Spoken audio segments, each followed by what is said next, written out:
Hi, I'm going to be showing you how you can use the Leap Focus app as a student.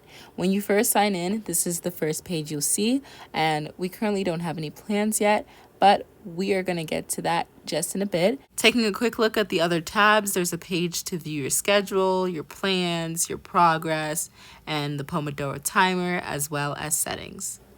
So at the top right hand corner of the scheduling page is a plus button, and that is where you can start adding your classes.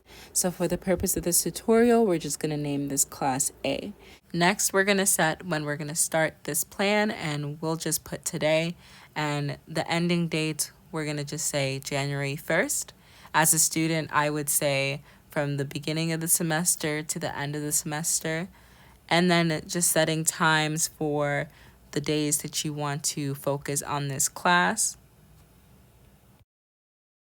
Once you're done setting your plan, you're going to see the total amount of hours you're spending on the class at the bottom.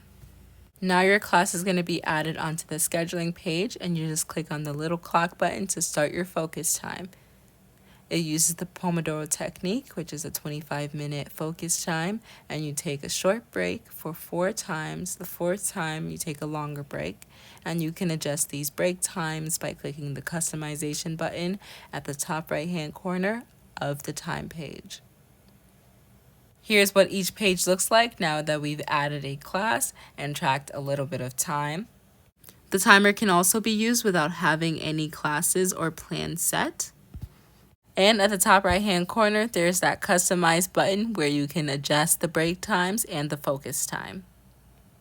I've also went ahead and added another class, Class B, and added a few notes under certain days.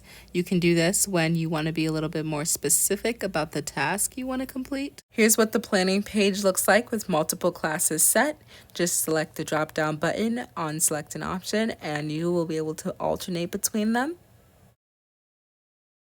And once you are done with the plan, just select the Done with the Plan button, and it will be marked as completed.